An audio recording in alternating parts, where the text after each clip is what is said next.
Si ça peut se faire, merci. Et nous allons, nous allons poursuivre notre marathon cette semaine.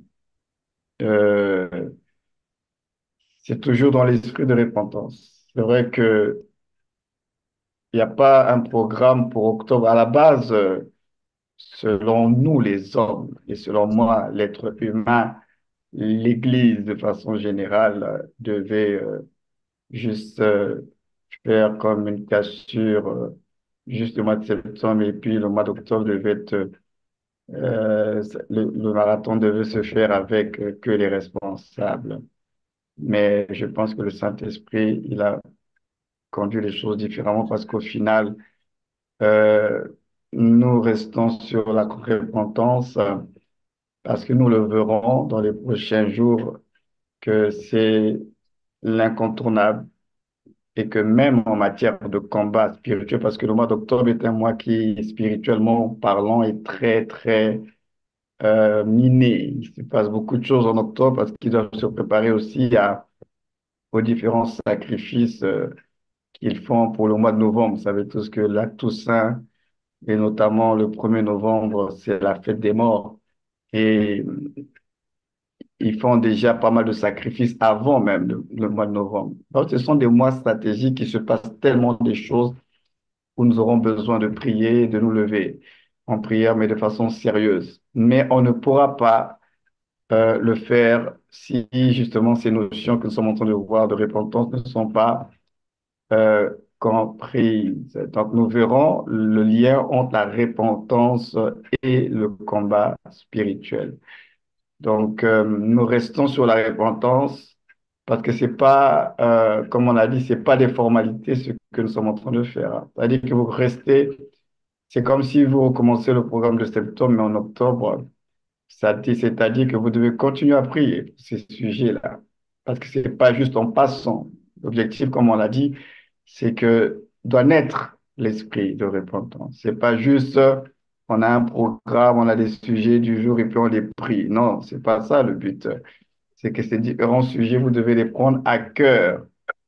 Donc, on a même toute une vie hein, pour prier ces sujets-là autant pour nous-mêmes, mais également par rapport à l'Église de façon générale.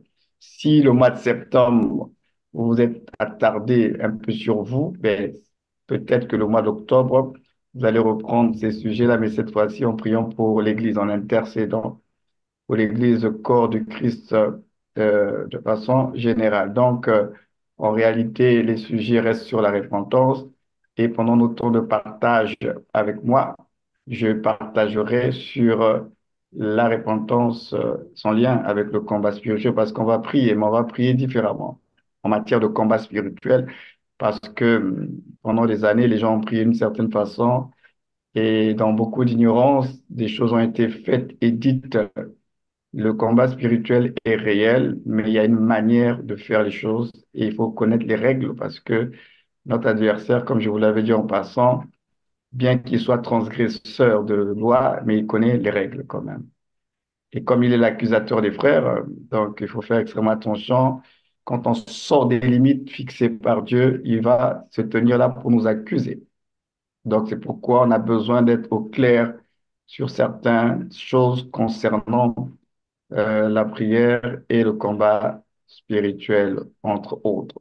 Mais ce soir, nous allons continuer toujours dans l'esprit de repentance et on continue encore à parler du cœur parce que cela nous prépare justement au combat spirituel parce qu'il y a un lien entre le cœur et puis le combat spirituel. On va revisiter un texte que nous connaissons. Ce serait un sacrilège si nous traitions le problème, la question plutôt de repentance sans passer par cette fameuse histoire du fils prodigue, parce que dans cette histoire, il y a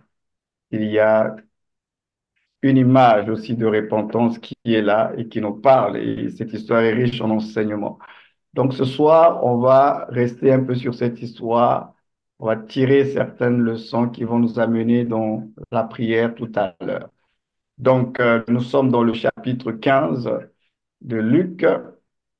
Et donc, si nous avons un lecteur ce soir qui peut nous lire à partir du verset 11, cette histoire du fils prodigue. On va revisiter parce que vous connaissez l'histoire, mais on va relire cela ensemble et je vais nous apporter de la lumière sur certains éléments de cette histoire.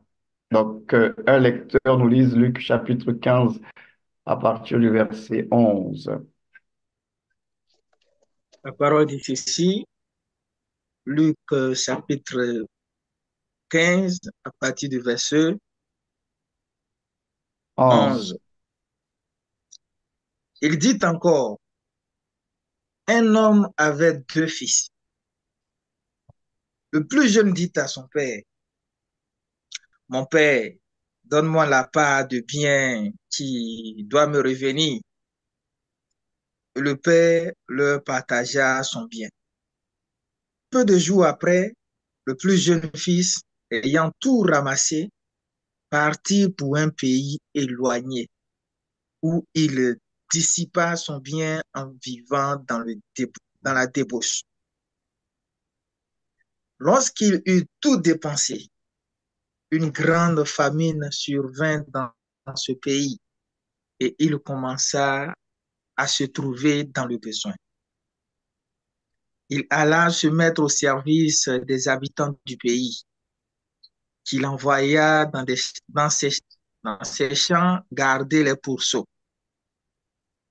Il aurait bien voulu se ramasser des carouches que mangeaient les pourceaux, mais personne ne lui en donnait. Étant rentré en lui-même, il s'est dit, combien de mercenaires chez mon père ont du pain en abondance et ici je meurs de faim. Je me lèverai, j'irai vers mon père et je lui dirai, mon père, j'ai péché contre le ciel et contre toi. Je ne suis plus digne d'être appelé ton fils. Traite-moi comme l'un de tes mercenaires. Et il se leva et alla vers son père.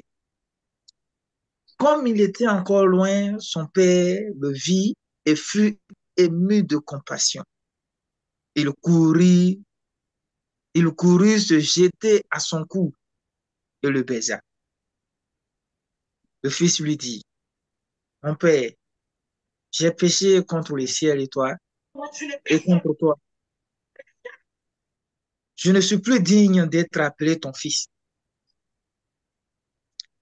Mais le père dit à ses serviteurs, apportez vite la plus belle robe et l'en revêtez. Mettez-lui un anneau au doigt et des souliers aux pieds. Amenez le veau gras et tuez-le. Mangeons et réjouissons-nous. Car mon fils que voici était mort et il est revenu à la vie. Il était perdu et il est retrouvé. Et il commençait à se réjouir. Or, le fils aîné était dans les champs. Lorsqu'il revint et approcha de la maison, il entendit la musique et les danses. Il appela des serviteurs et lui demanda ce qui c'était. Ce serviteur lui dit, ton frère est de retour et parce qu'il l'a retrouvé en bonne santé, ton père a tué le veau gras. Il se mit en colère et ne voulut pas entrer. Son père sortit et le pria d'entrer. Mais il répondit à son père, voici, il y a tant d'années que je te sais, sans avoir jamais transgressé tes ordres. Et jamais tu ne m'as donné un chevreau pour que je me réjouisse avec mes amis. Et quand ton fils est arrivé, celui qui a mangé ton bien avec les prostituées, c'est pour lui que tu as tué le veau gras. Mon enfant, lui dit le père, tu es toujours avec moi et tout ce que j'ai est à toi. Mais il fallait bien s'égayer et se réjouir parce que ton frère que voici était mort et qu'il est revenu à la vie, parce qu'il était perdu et qu'il est retrouvé. Amen. Amen. Alors, très belle histoire, aussi très belle lecture, hein. Le frère nous a transporté un peu à travers cette histoire que nous connaissons, mais qui est très riche en enseignements. Déjà, avant que j'aille un peu plus loin dans le développement de la pensée de ce soir, à travers cette histoire, je veux nous rappeler que c'est une parabole. Mais les paraboles ne sont pas que de simples histoires.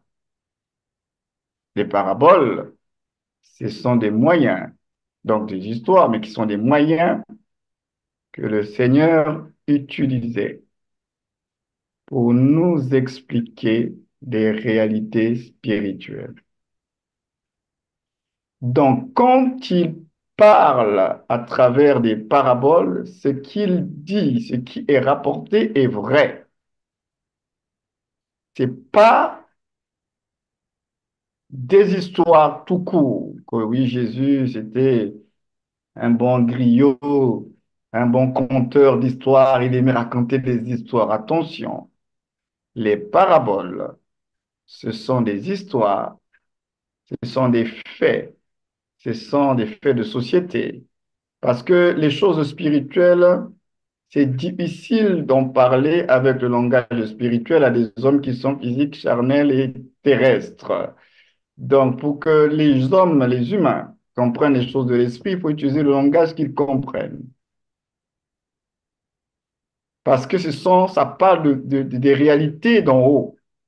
Ça parle de Dieu, des réalités de Dieu. Ça parle des choses qui le concernent. Et pour pouvoir capter cela, il faut un langage qui est adapté pour faire passer le message. C'est comme les enfants. Les enfants, pour leur expliquer certaines choses de la vie, on est obligé de prendre des images. Certains même, certaines images qui ne sont pas forcément cohérentes, mais bon, comme par exemple un enfant cherche à savoir comment on fait les bébés, on lui raconte que c'est la cigogne qui emmène les bébés, hein, mais c'est pas la cigogne qui vient apporter les bébés. Donc vous comprenez que quand ils sont petits, ils ont besoin de comprendre le monde qui les entoure, mais nous, les adultes, on est obligés d'utiliser un moyen de communication qu'ils comprennent en fait. Parce que si vous leur parlez avec notre langage à nous, ils ne comprendront pas. Et c'est ce que Dieu fait, et c'est ce qu'il a fait quand Jésus est venu. Jésus est venu nous parler du royaume des cieux et de Dieu, mais avec un langage terrestre, c'est ce qu'on appelle les paraboles. Il a utilisé les faits de société pour nous expliquer le royaume et Dieu, et même sa propre vie et sa propre mission.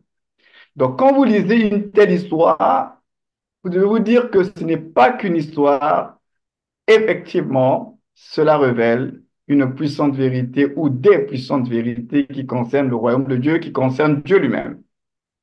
Alors, quelles sont les vérités qui découlent justement d'une telle parabole? Qu'est-ce que Jésus a voulu nous expliquer par rapport au royaume de Dieu, par rapport aux relations de Dieu avec les hommes? Et c'est ce que nous allons voir ce soir.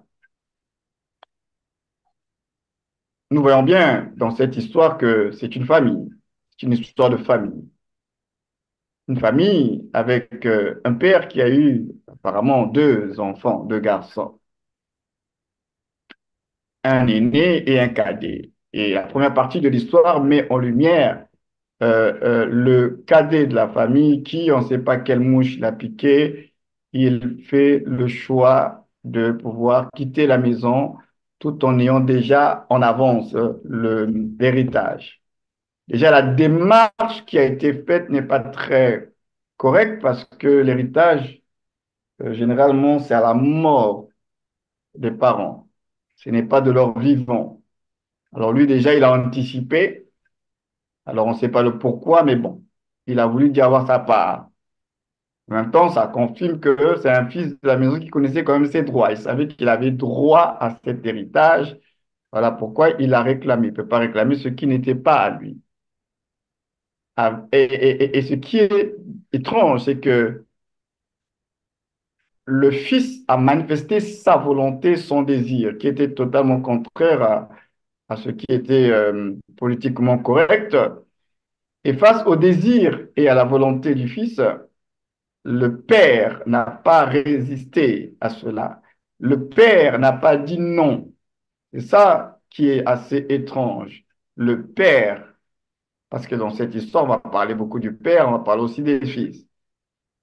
Si on va parler du père, le père prend connaissance de la décision de son enfant. Il aurait pu dire, mais cet enfant, il était un voyou, c'est un sorcier, donc il veut dire ma mort, c'est pas normal. D'ailleurs, il va rien avoir. Mais le papa va accepter la décision de son fils cadet. Il va accepter le choix.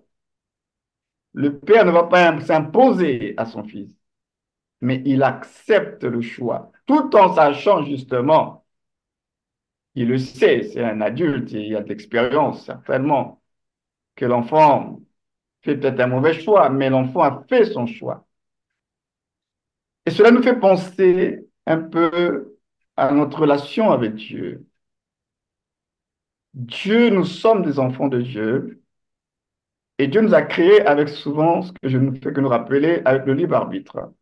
Le libre arbitre, c'est cette capacité, c'est ce pouvoir que Dieu nous a donné de pouvoir choisir, prendre des décisions, de pouvoir nous autodéterminer. Mais bien plus encore, ce libre arbitre, il est très spécial et il est très dangereux, entre guillemets, parce que avec le même libre arbitre, nous pouvons dire non à Dieu. Avec le libre arbitre, nous pouvons dire non à Dieu parce que Dieu n'a pas créé les hommes comme des machines. Une machine ne peut pas dire non, elle est programmée à exécuter la volonté de son maître, de son propriétaire. Mais les humains, avec le libre arbitre, Dieu leur a donné un pouvoir et avec ce même pouvoir, ils peuvent dire non à Dieu. Avec le libre arbitre, on n'est pas obligé de dire toujours oui. On peut aussi dire non. Donc vous imaginez que c'est un pouvoir immense parce que même à notre Créateur, ce libre arbitre nous donne la capacité de dire non. Maintenant, Dieu respecte cela parce que dans sa souveraineté, il nous a créés justement libres. Mais ce que nous devons comprendre, c'est que cette liberté, en réalité, doit être une liberté qui est encadrée, une liberté qui est canalisée. C'est pourquoi on dit que ta volonté soit faite sur la terre comme au ciel. Dieu veut, et souvent je vous l'ai dit, que nous puissions, dans notre liberté, librement faire la volonté de Dieu. La volonté de Dieu, une chose est certaine, elle doit être faite. Mais Dieu ne veut pas que sa volonté soit faite par contrainte. Voilà pourquoi il nous a donné le libre arbitre, non pas pour qu'on fasse ce qu'on veut, il nous a donné le libre arbitre pour que nous puissions librement, volontairement faire la volonté de Dieu. Donc, Dieu veut que nous puissions découvrir sa volonté, réaliser combien elle est bonne, pour pouvoir volontairement, sans contrainte, aller dans la direction de sa volonté et aller se marier, s'unir, accepter ses désirs. Maintenant, lorsque nous disons non, c'est un choix, mais nous devons savoir que Dieu a créé les humains avec le sens de la responsabilité. Cela veut dire, parce que le libre arbitre, ce n'est pas que le moyen de faire ce qu'on veut, c'est par le moyen du libre arbitre que Dieu nous rend responsables. Dieu a créé les humains avec le sens de la responsabilité. Donc ça veut dire que chaque décision, chaque choix que nous faisons, nous allons assumer le poids de ces choix et de ces décisions. Maintenant, si les choix, si les décisions que nous prenons vont à l'encontre de la volonté de Dieu et nous poussent à faire ce qui n'est pas juste selon Dieu, nous mangerons les fruits de nos choix et de nos décisions. Cet enfant a choisi d'anticiper l'accession à l'héritage. Cet enfant a fait ce choix, le père ne l'a pas retenu. C'est pourquoi j'ai souvent l'habitude de vous dire que de façon, je dis bien de façon générale, parce que les exceptions de Dieu, c'est autre chose, mais de façon générale, Dieu ne nous impose pas sa volonté. Il ne nous oblige pas à faire ce qu'on ne veut pas faire. Je veux le répéter, Dieu ne nous oblige pas à faire ce qu'on ne veut pas faire. Ça, c'est de façon générale. Si tu ne veux pas, il ne va pas t'obliger. Mais c'est toi qui te prives de quelque chose. Ce n'est pas Dieu. Je vous ai parlé du Saint-Esprit la dernière fois. Le Saint-Esprit est présent. Il est là, plein de capacités, plein de ressources. Mais le Saint-Esprit ne peut pas agir, aider des gens qui n'ont pas besoin de lui. Si vous ne demandez pas l'assistance de l'Esprit, il ne vous assistera pas parce que vous vous sentez suffisant et que lui n'est pas utile. Dès l'instant où vous pensez que l'Esprit de Dieu n'est pas utile pour vous, il ne va rien faire pour vous. C'est la même chose avec Dieu. Si vous ne voulez pas marcher dans les voies de Dieu, Dieu ne va pas vous obliger à marcher dans ses voies. Mais ce que vous devriez comprendre, c'est que lorsque nous sortons des voies de Dieu, lorsque nous choisissons la voie de l'indépendance, de l'autonomie, il y a des conséquences. Et ces conséquences-là, ce n'est pas Dieu qui vous a frappé, qui vous a maudit, c'est vous qui vous êtes déconnecté de Dieu. Le poisson, j'ai pris cet exemple lors d'une réunion avec vous. L'environnement du poisson, c'est la mer, ce sont les eaux. Un poisson, pour être épanoui, pour vivre, ce sont les eaux. Si un poisson sort des eaux, il mourra. Ce n'est pas que quelqu'un l'a tué. Il est mort parce qu'il n'était plus dans l'environnement de vie. Il y a des choses qui ne nous tuent pas parce que c'est le diable, c'est parce qu'on n'est plus à la place où on devait être. Vous devez arrêter d'accuser le diable à tout va. Il a sa part, bien entendu. Mais il y a des choses qui nous arrivent. C'est parce qu'on n'est pas à notre place. On n'est pas dans l'environnement de Dieu pour nous. Le poisson, un poisson d'eau douce, il ne va pas aller nager dans la mer parce que le poisson d'eau douce et le poisson de mer, ils ne sont pas pareils. Même au niveau des eaux, il y a un environnement dans les eaux. Il y a l'environnement de l'eau qui concerne les poissons d'eau douce. Donc, c'est un environnement pour eux. Et les eaux des mers, c'est aussi un environnement. Donc, un poisson d'eau douce, s'il se retrouve dans les eaux de la mer, il va mourir. Il ne sera pas à l'aise, il ne sera pas bien. Parce que son environnement de vie, c'est un poisson d'eau douce, ce n'est pas un poisson de mer. Donc, nous devons comprendre qu'il y a des choses qui nous tuent, qui nous font du mal. Ce n'est même pas le diable et ce n'est même pas Dieu. C'est nous-mêmes, lorsque nous choisissons de nous déconnecter de Dieu. Et je vous l'ai dit et je vais le répéter encore ce soir, l'absence de la lumière laisse place aux ténèbres. Les ténèbres ne sont qu'une conséquence d'une absence, c'est-à-dire l'absence de la lumière. L'absence de la vie laisse place à la mort. La mort n'est que la conséquence d'une absence qu'on appelle la vie. L'absence de la connaissance produit donc cette ignorance, donc on va être manipulé parce qu'on n'est pas dans la connaissance. Bref, vous aurez compris que c'est une question d'absence. Donc si vous vous déconnectez de Dieu, tout ce qui est de Dieu, vous êtes privé de cela. C'est pourquoi le Seigneur nous a parlé du cep et des sarments. Il a pris le temps de nous expliquer cela pour nous faire comprendre que vous êtes normalement condamné à rester attaché au cep.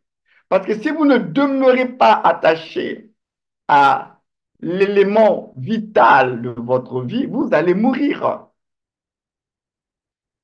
Lorsqu'un enfant de Dieu sort des périmètres fixés par Dieu, sort de l'environnement de Dieu, sort de la présence de Dieu, il va commencer à mourir, à dépérir. Et ce n'est pas Dieu qui vous fait dépérir, c'est tout simplement le fait de ne pas être à la place dans l'environnement spirituel où vous êtes censé être, comme le poisson qui doit être dans les eaux. Cet enfant a fait le choix de se déconnecter du cocon familial avant le temps et il est parti, pensant qu'il était suffisamment adulte et mature pour mener sa vie à sa guise. Mais il est parti. Son père ne l'a pas retenu et il a choisi de partir très loin. Et en partant, loin de la maison de papa et de l'environnement de famille, il a commencé à vivre à sa manière, sans foi ni loi. Il a fait la pagaille à un point où il a perdu, dissipé tout cet héritage. La Bible ne précise pas combien de temps cela a pris. Est-ce que ça c'est une affaire d'une semaine, d'un mois, d'une année? On ne sait pas. Tout ce que nous savons, c'est qu'il est parti, il a fait la pagaille et puis à un moment donné, il n'a plus rien. Il a tout perdu. Mais non, qu'est-ce que nous devons comprendre? Déjà, nous avons compris que Dieu est un bon Dieu parce qu'il nous a créés avec la liberté de choisir. Et que c'est nous qui faisons des choix, qui prenons des décisions. Et quelquefois, quand on est borné, quand on est obstiné, Dieu ne vous arrête pas. De façon générale, Dieu ne vous arrête pas. De façon exceptionnelle, il peut vous arrêter. Mais de façon générale, si vous êtes borné, vous n'écoutez personne, vous n'en faites qu'à votre tête, Dieu va vous laisser dans la folie de votre... voilà. Donc, Dieu ne va pas vous retenir de façon générale, bien entendu. Quand il va constater que finalement, ça ne va plus, il devient misérable. Finalement, sa vie, ce n'est pas ce qu'il était censé vivre. C'est là maintenant où commencent les choses. Et donc, suivez-moi attentivement à partir du maintenant du Fils. On a parlé un peu du cœur du Père qui a laissé le Fils, qui respecte le choix. Maintenant, le Fils. Le Fils,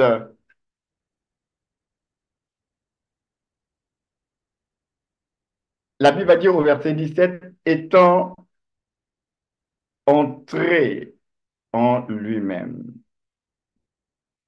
Dans d'autres versions, on dit étant revenu à lui-même. Puis il se dit, ici on va voir deux choses. La première des choses, c'est qu'il est d'abord face au chaos, face à la misère, face à la désolation de sa vie.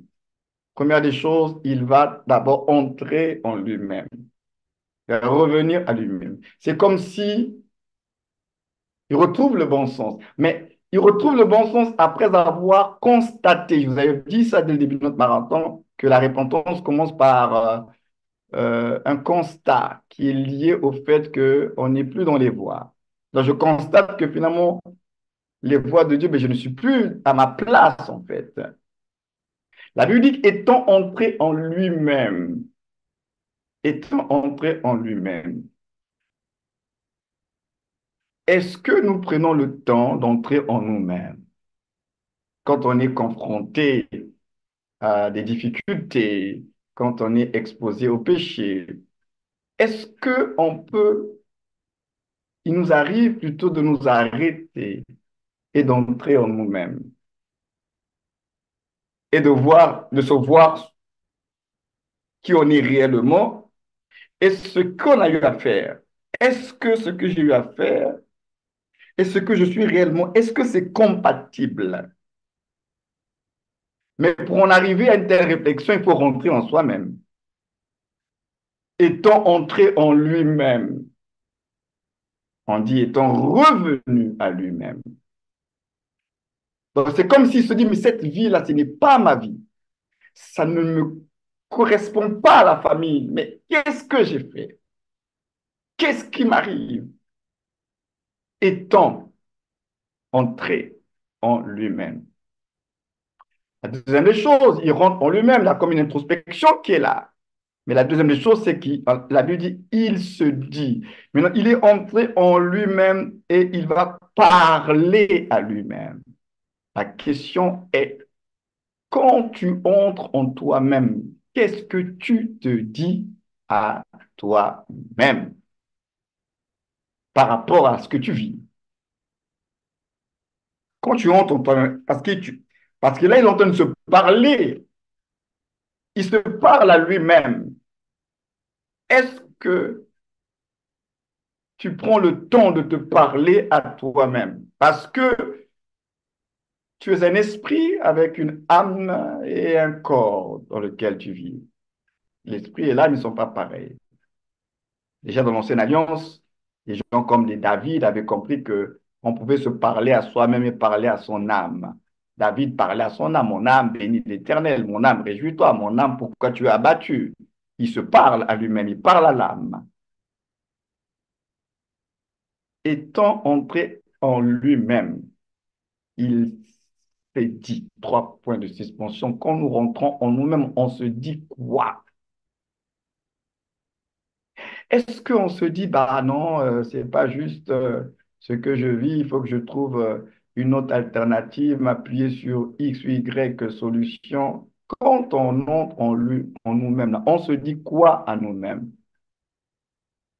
Parce que la suite de la vraie repentance dépendra de ce que l'on se dit à soi-même. Qu'est-ce que tu te dis à toi-même lorsque tu constates que ta vie ne correspond pas à l'idéal de Dieu? Est-ce que tu te dis, oh, c'est pas grave?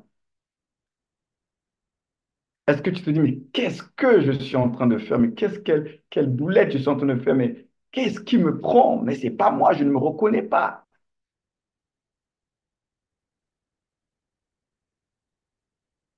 J'ai écouté un jour un serviteur de Dieu qui m'a contacté et puis qui m'a dit, papa, vraiment, je ne me reconnais plus. J'ai commencé à manifester certaines attitudes intérieures, mais je ne me reconnais plus. Voilà quelqu'un étant entré en lui-même. Il s'est dit, je ne me reconnais plus. C'est pas moi ça. C'est pas moi ça. Cet enfant étant entré en lui-même, c'est sûr, il s'est dit, c'est pas moi ça. Je ne vaux pas ça. Je ne vaux pas cette vie-là. Alors, quand il parle des serviteurs de son maître, etc., de son père, et tout, ce n'est pas son retour, c'est pas forcément un retour d'intérêt en réalité. Quand on lit cette partie, on a l'impression, bon, oui, c'est parce que, bon, il avait faim, Ah, donc, il s'est dit, mais chez son père, même les serviteurs mangent mieux, il n'a qu'à rentrer chez papa parce qu'au moins là-bas, il va manger. On aurait l'impression que c'est intéressé. C'est intéressé. Mais quand on sonde bien les Écritures, cette histoire, on se rend bien compte que ce n'est pas en réalité ça, l'esprit de la chose.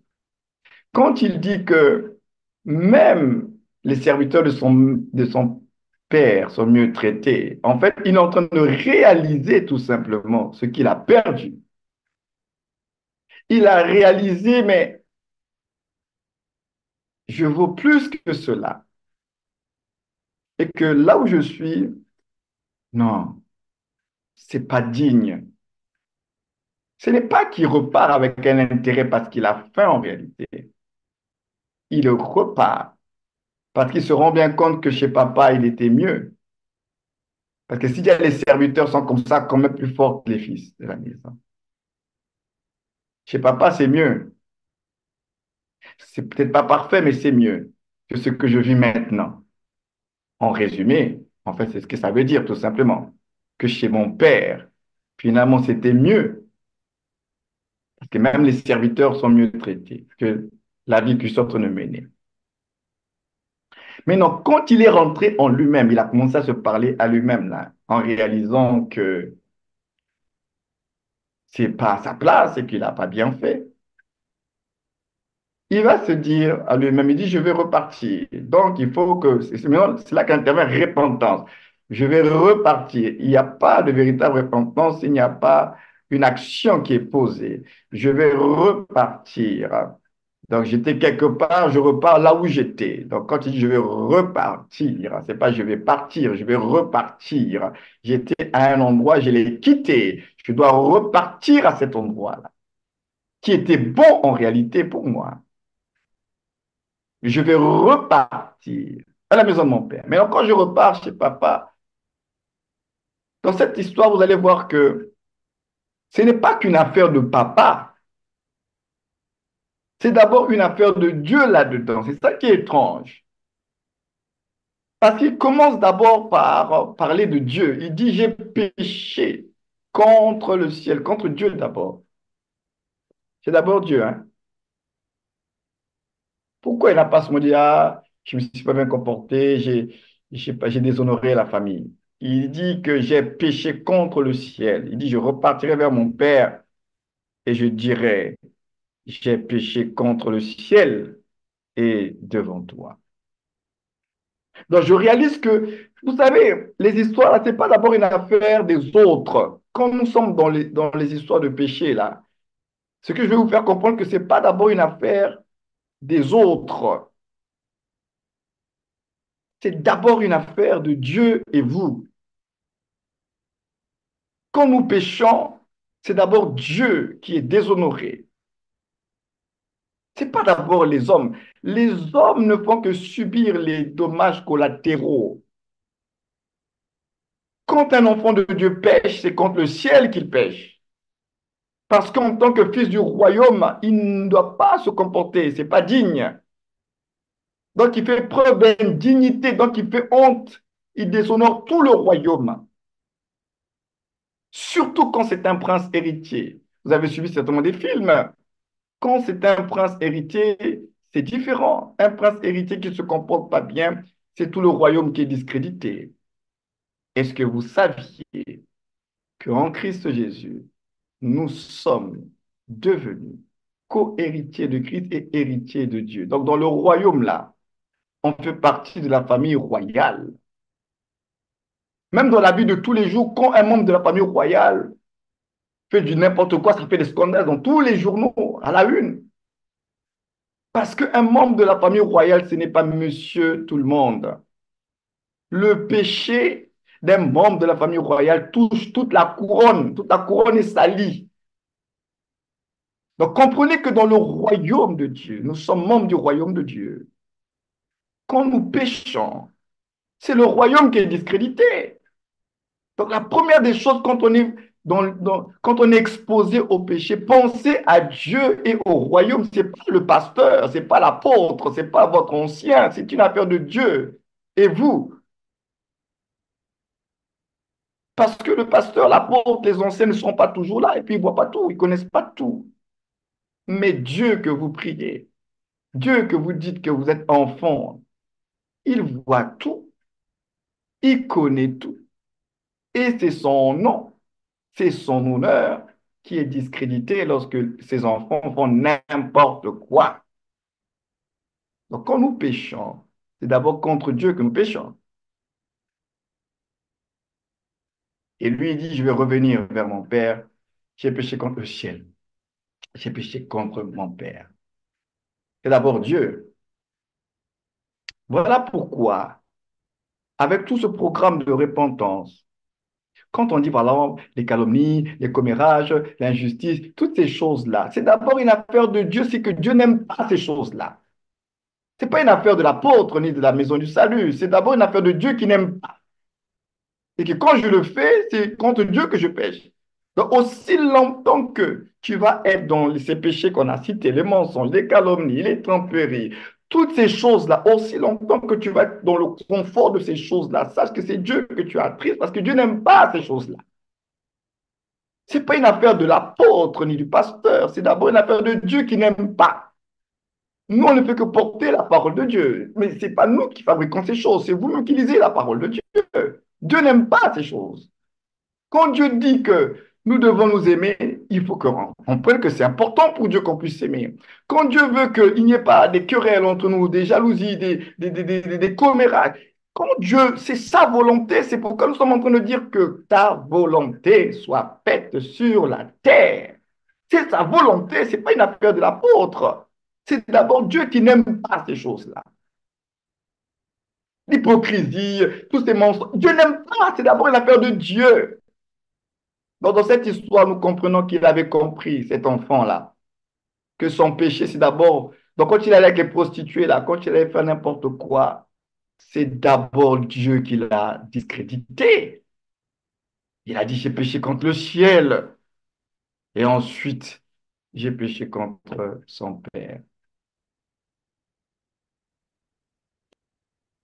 Ça, c'est le cœur repenti, hein. Maintenant, il va prendre la décision de repartir vers son père et de confesser le péché. Et il va repartir vers son père. Ce n'est pas juste une décision qu'il a prise, parce que vous savez, on peut prendre des décisions puis ne pas bouger. On peut prendre des résolutions puis ne pas bouger. Il y a des gens qui prennent beaucoup de résolutions, je ferai ci, je ferai ça, mais il ne fait jamais la chose en question. Mais ce jeune homme, il a pris une résolution, il est allé jusqu'au bout de sa décision. Il s'est levé, il est parti, c'est-à-dire qu'il est reparti à l'endroit initial. La repentance, c'est un retour. C'est un retour. C'est un retour dans les voies de Dieu. Il est reparti chez son père. Et ce qu'il avait pris comme résolution, il s'en est tenu à cela. Voilà pourquoi quand il repart chez son père, première parole, il va dire ce qu'il avait résolu dans son cœur. Il dit à son père, mais j'ai péché contre le ciel. Il fait comprendre à son père, je suis conscient que la manière dont j'ai vécu, ce n'est pas seulement par rapport à toi, c'est d'abord Dieu. J'ai péché contre le ciel. J'ai péché contre le ciel et contre toi. J'ai péché contre Dieu d'abord. Et ensuite, bien sûr, j'ai fait du mal aux hommes. Comprenez que quand vous péchez, c'est contre Dieu que vous péchez. Ce n'est pas une question de l'honneur d'une église ou bien d'une dénomination. C'est d'abord une affaire de Dieu et vous. Quand vous vous comportez pas bien, c'est d'abord une affaire de Dieu. Ce n'est pas une affaire de l'église, la maison du salut ou autre. C'est d'abord vous et Dieu. Ça doit être clair en chacun de nous. Quand nous péchons, c'est contre Dieu que nous péchons d'abord. Ce n'est pas contre les hommes. C'est Dieu qui est discrédité quand ses enfants pêchent. Il est reparti et il a confessé. Mais avant même que vous allez remarquer l'attitude, là on revient encore sur le père, parce qu'il y a eu d'abord au départ le fils, la famille, le fils qui a pris sa décision, le père qui l'a laissé, il allait faire sa pagaille, et puis il y a l'attitude encore du le père. Et le père, La Bible dit au verset 20, et se levant, il vint vers son père. Et comme il était encore loin, son père le vit. Son père le vit et fut ému de compassion. Son père le vit. Est-ce que son père l'attendait? On ne sait pas, mais en tout cas, une chose est certaine. Son père l'a vu de loin. C'est même pas, est-ce que c'est mon fils là? Est-ce que c'est pas lui? Parce que quand le père dit que mon fils était mort, il est revenu à la vie, mais c'est ça, les amis. Quand nous sortons des voies de Dieu, on meurt. La vie se trouve auprès de Dieu. Si vous sortez, je vous ai dit que c'est une question d'absence. L'absence de la vie laisse place à la mort. Cet enfant-là, son père a dit qu'il était mort. Physiquement, il n'était pas mort. Mais il dit que mon fils était mort. Il était perdu. Comment il a su? Est-ce qu'il avait entendu que ton fils, là, fait n'importe quoi et fait la pagaille? Certainement, il y a eu des échos. Mais son père, lorsque le fils est revenu, son père, il a accueilli son enfant. Je vous ai dit que les paraboles ne sont pas des histoires, ce sont des réalités spirituelles. C'est Dieu qui est l'image du Père. Quand nous revenons sincèrement à Dieu, après avoir constaté qu'on est sorti des voies de Dieu, après avoir pris conscience qu'on a fait mal au cœur de Dieu, et quand nous revenons à Dieu, la Bible dit que Dieu nous accueille. Et le papa, il a accueilli. Il a accueilli. C'est pas qu'il a envoyé un serviteur pour dire, bon, ben, allez le rencontrer, mettez-lui quelque part et puis on va faire une réunion de famille ce soir. On veut savoir qu'est-ce qu'il a ramené ici, qu'est-ce qu'il vient encore chercher. Mais quand le fils est revenu, le père l'a accueilli. Le père l'a accueilli. Dieu se laisse trouver par ceux qui le cherchent. Dieu se laisse trouver par ceux qui le cherchent. Il est revenu, Dieu l'a accueilli. Il est revenu, Dieu l'a accueilli. Le Père, c'est Dieu. Le Fils, c'est nous. Quand nous revenons à Dieu, soyons rassurés que Dieu nous accueille. C'est-à-dire que Dieu ne nous rejette pas parce que nous avions péché. Parce que quand il est revenu tout sale avec ses odeurs de cochon et tout ça là, il était très sale. Remarquez, son père va l'accueillir tel qu'il est venu. Il le reçoit tel qu'il est. Il ne le juge pas. Il ne le juge pas. Tel qu'il est venu et revenu, le père l'accueille, il le reçoit. Tu es mon fils. Tu es mon fils. Tu es mon fils. Tel qu'il est revenu. Tu es mon fils.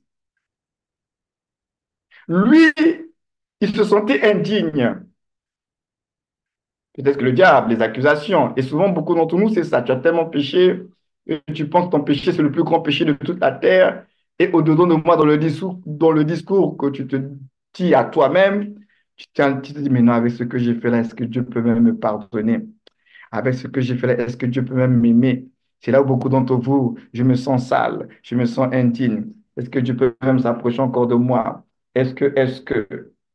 Ben, justement, la bonne nouvelle, c'est que même si tu sens les odeurs de cochon, si tu reviens à Dieu, Dieu t'accueille. Parce que la question du péché a été traitée déjà à la croix. Jésus-Christ est mort.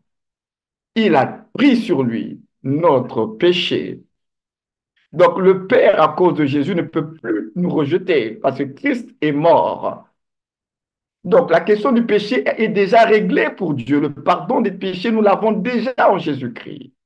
C'est pourquoi la Bible dit, venez à moi, tel que vous êtes, tel que tu es. C'est là que tu dois revenir à Dieu. Tu reviens tel que tu es. Ne te dis pas, quand tu commences à entendre des voix intérieures qui commencent à te dire, tu es indigne, tu ne peux plus plaire à Dieu, c'est fini pour toi, que le péché que tu as fait, c'est le plus gros péché de la terre. Je peux te rassurer ce soir, il n'y a pas de grands et de petits péchés. Un péché reste un péché pour Dieu. Alors, si dans ta tête, tu te dis que ça, c'est un grand péché, peut-être que si j'avais fait ça, ça, c'est un petit péché, tu te mens à toi-même. Il n'y a pas de grand, il n'y a pas de petit péché. Un péché reste un péché. Autant celui qui est dans le mensonge que celui qui est dans la fornication ou bien dans les sciences occultes, tout ça, c'est un péché, c'est le mal pour Dieu.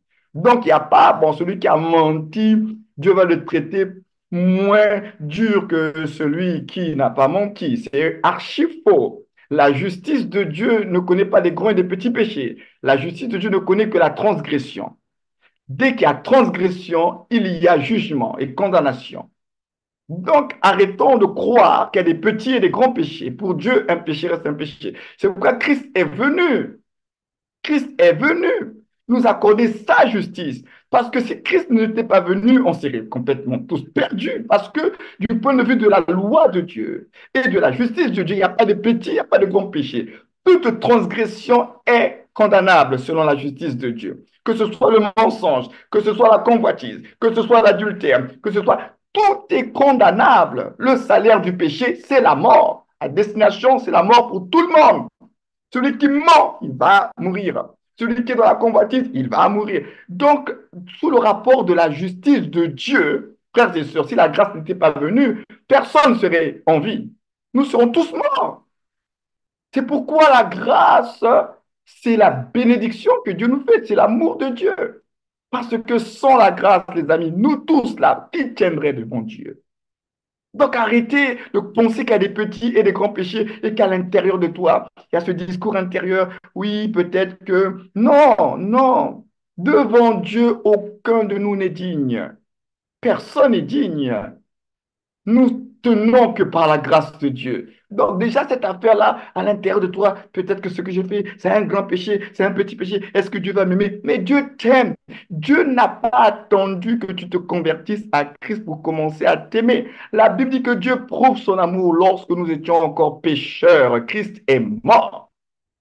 Donc l'amour de Dieu ne commence pas maintenant. L'amour de Dieu ne commence pas à cause de ton péché d'aujourd'hui. Dieu attend d'aimer le monde. Prenons conscience de l'amour de Dieu. Ça ne commence pas aujourd'hui. Donc les fautes que tu fais aujourd'hui ne pourront jamais remettre en question l'amour de Dieu. Parce que Dieu t'a aimé avant même que tu sois son enfant. Donc quand tu pêches là, c'est normal, fais comme le fils prodigue. Tu reviens tout simplement auprès de papa. Et la Bible nous révèle que quand papa te voit revenir à lui de façon sincère, qu'est-ce que papa va faire? Il te prend dans ses bras. Pour lui, sa seule joie, c'est que tu sois revenu à la maison de papa. Il est content quand nous nous repentons. Il est content.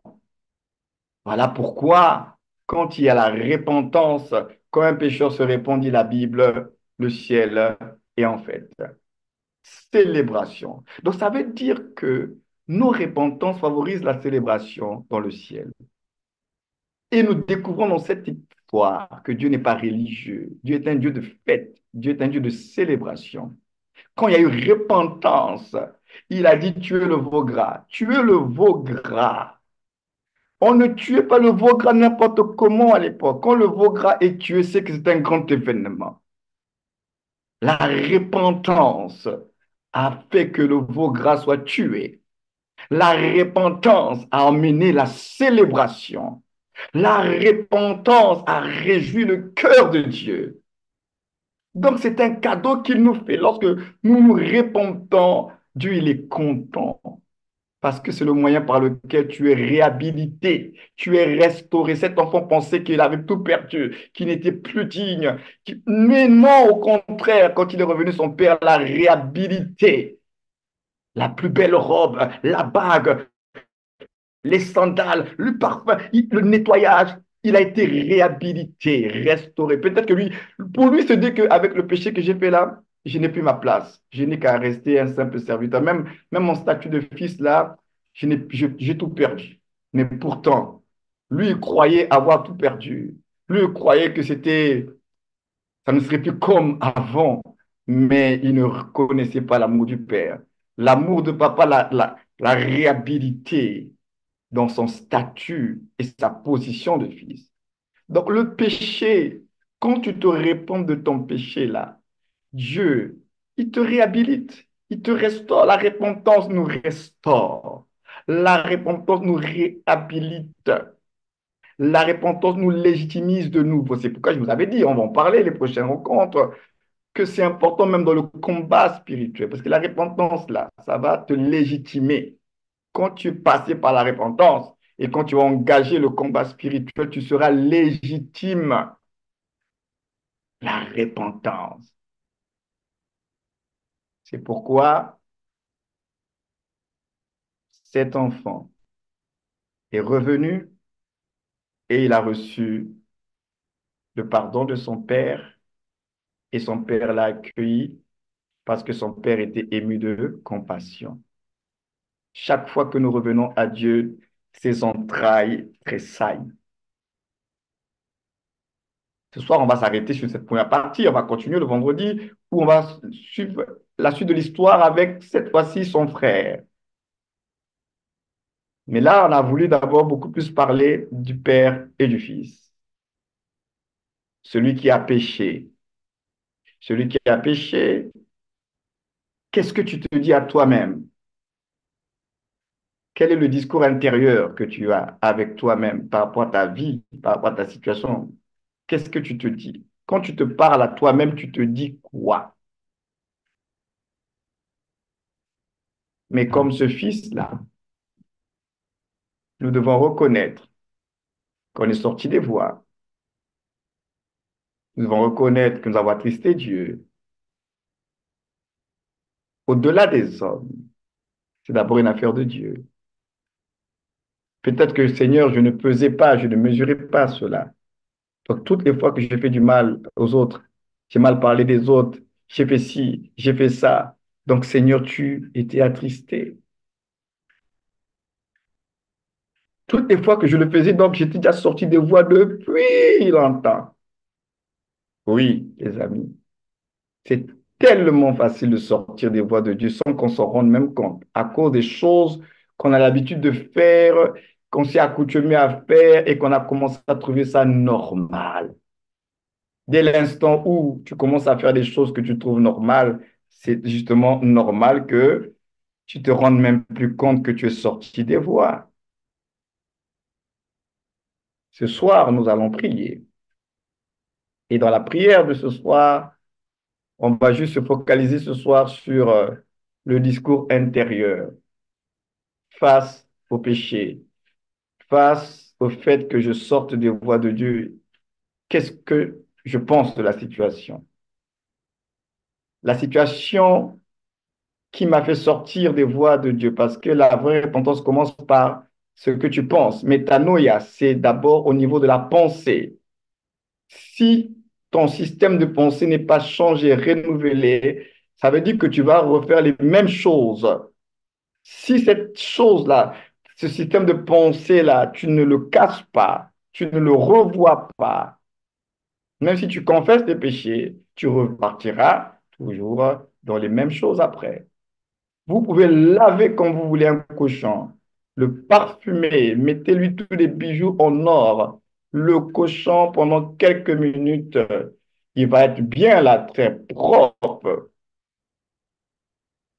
Mais si il se retrouve aux alentours de la boue, là, ce cochon-là va repartir se vautrer dans la boue.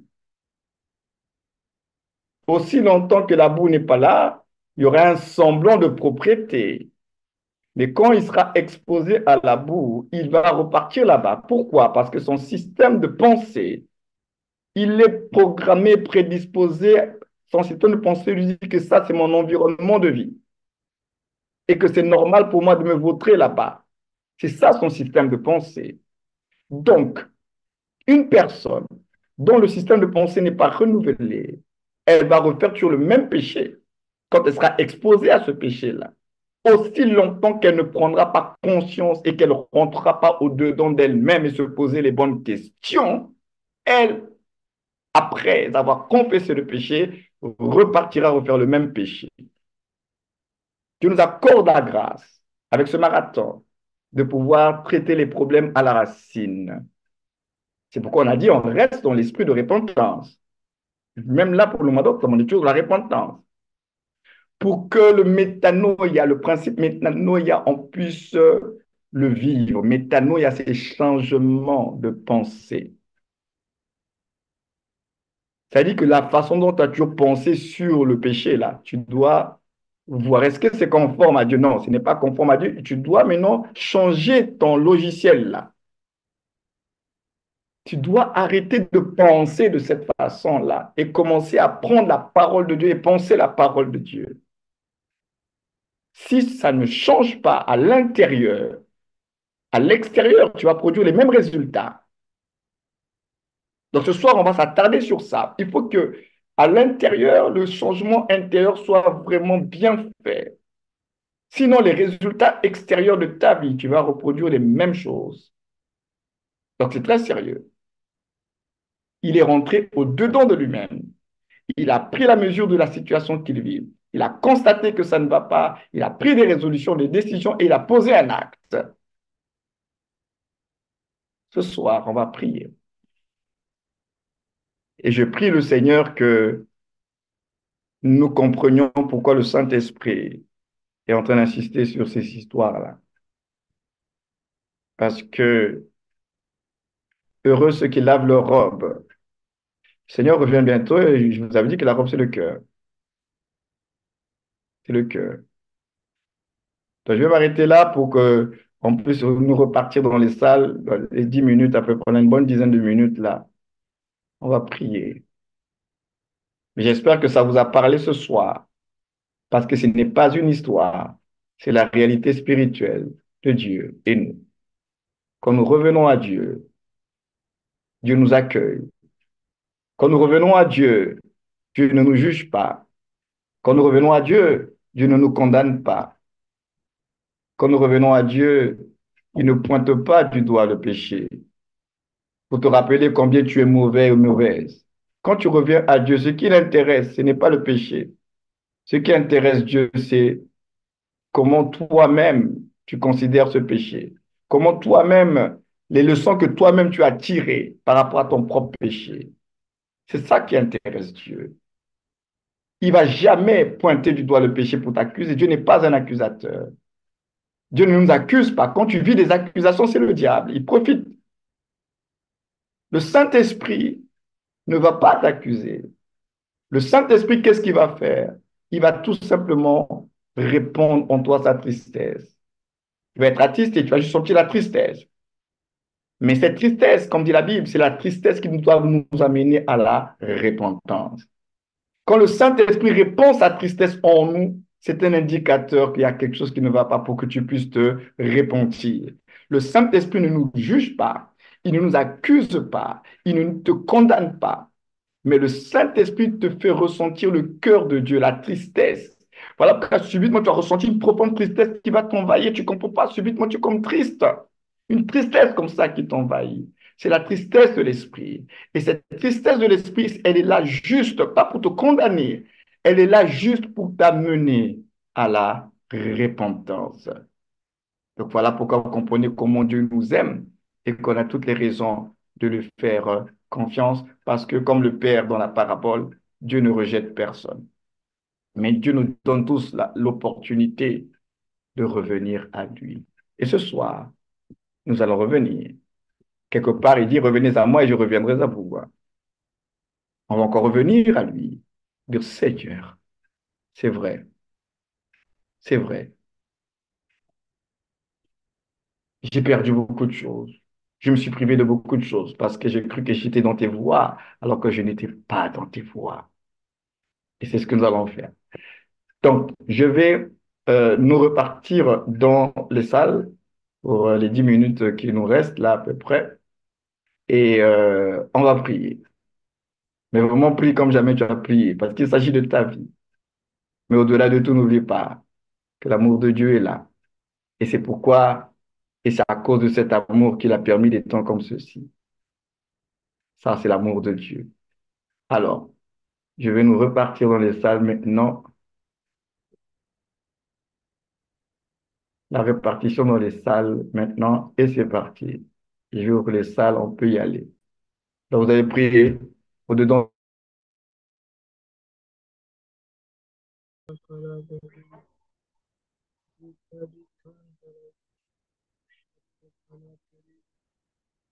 Père, c'est ce soir, mon Père, tu donnes encore la grâce, Seigneur Jésus, la faveur, le privilège, Père, de revenir encore à toi ce soir.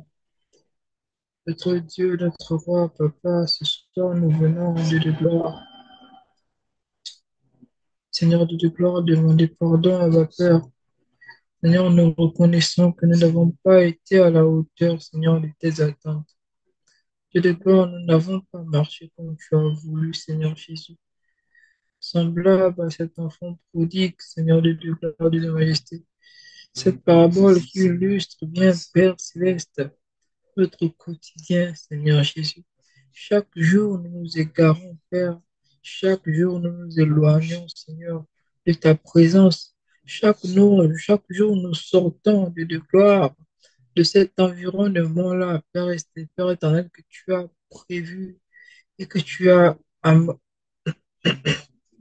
aménagé pour nous, Père céleste. Oh Dieu de gloire, Dieu de majesté, ce soir, nous revenons à toi. Père, tu disais par le canal de ton serviteur que la grâce est disponible.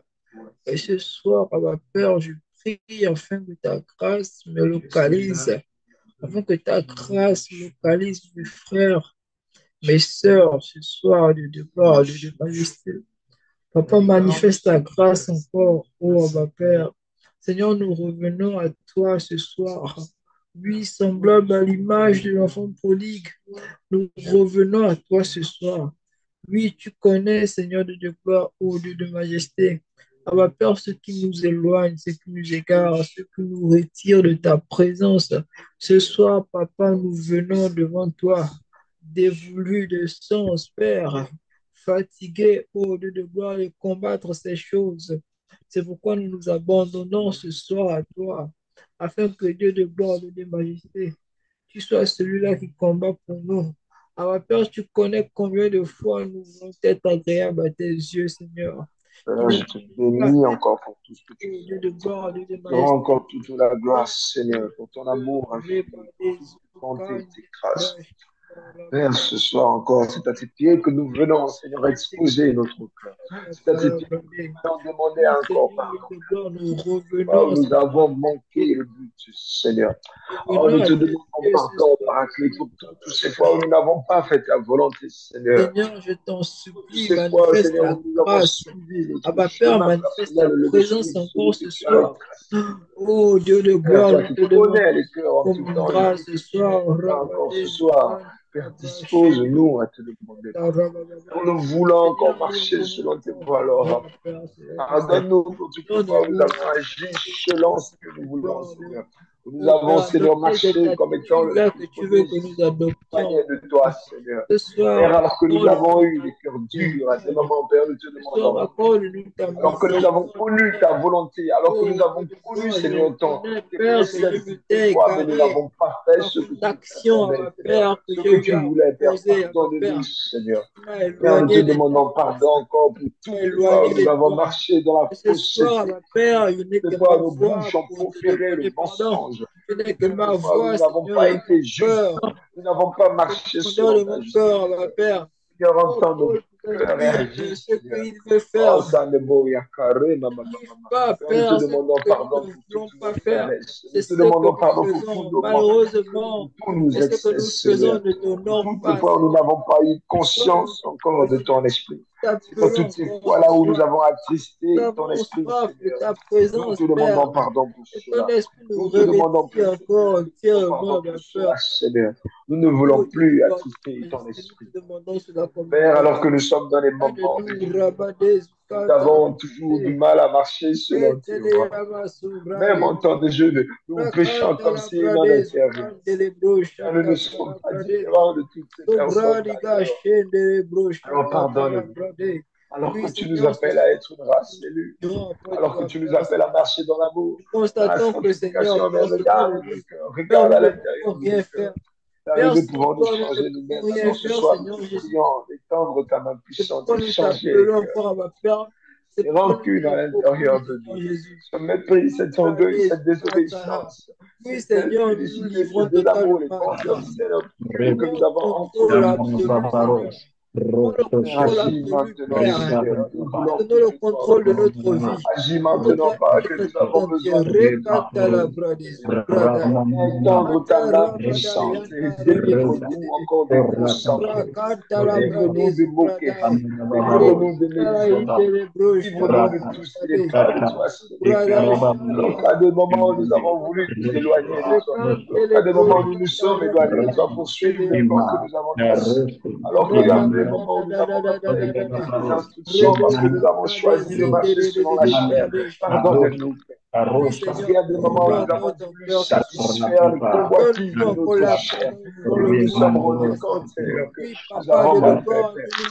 nous, Nous ne pouvons être nous satisfaits par le repentons jour. encore ce soir, Alors, Père, nous Seigneur, te de demandons ces encore plus de attitudes-là toi, qui nous ont éloignés de toi. nous voulons Ces encore plus de toi, attitudes-là, oh, Abba Père, Saint-Esprit. qui nous ont Agis poussés, maintenant. Viens qui ont, encore Père étendre ta éternel, main mis la puissante. tristesse au-dedans de Purifie nous, encore les qui âmes. ont attristé le Purifie Saint-Esprit encore au-dedans les de cœurs, nous. Paraclet. Ce Oh soir, Papa Seigneur, de que ton gloire et de esprit puisse majesté, parler. nous Seigneur. t'ouvrons encore nos cœurs, Seigneur Jésus. Donne-nous de sentir Nous ton ouvrons cœur. encore nos cœurs, Seigneur Jésus. Donne-nous de connaître Siège au ton milieu cœur de nous. afin que nous puissions nous Siège rendre en compte nous, que nous Seigneur Jésus. avons Que désobéi. ton âme siège en Afin que nous. Que nous ton puissions nous âme rendre nous compte que amène à nous avons, décider, Seigneur, Père, trahi. à prendre des bonnes Seigneur, nous résolutions. ne voulons plus pécher Rakanta la contre toi. brade. Et que ton corps, Seigneur, nous ne Seigneur voulons Jésus, plus pécher nous contre amène toi. à manifester, Seigneur, de Nous plus voulons en plus faire ta volonté en de tout toi, temps. Nous ma voulons Père. faire ta volonté Nous en tout voulons temps. porter ton portrait, Adéboriaca. Seigneur Jésus. Seigneur, viens agir Rakata ya maintenant, brade. Seigneur. Viens agir maintenant, Seigneur. Viens agir maintenant, Seigneur. N'attends pas de Seigneur, moi. aide-nous Agis encore ce ce soir. soir. Et mets en nous l'esprit de repentance. Aide-nous encore ce soir. Ne nous laisse pas fauter et Aide-nous, nous attendre avons plusieurs soif de jours pour toi, nous Yahweh. repentir. Et à la Nous minute avons où nous soif n'avons de pas toi, fait ta Seigneur. volonté, car nous voulons nous Aide-nous repentir. ce Au soir, Papa. moment où notre cœur a parlé, Aide-nous Père, ce même soir, si nous Papa. n'avons pas agi, et Nous si nous voulons avons t'honorer. pensé Nous contrairement à voulons ta parole, t'honorer, Yahweh. à cet instant, Père, Nous voulons donne-nous t'honorer, de nous Seigneur. repentir. Étends ta main, Yahweh. Oh Seigneur Étends ta Jésus, main, étends Yahweh. ta main puissante. Abra Maintenant, des Seigneur,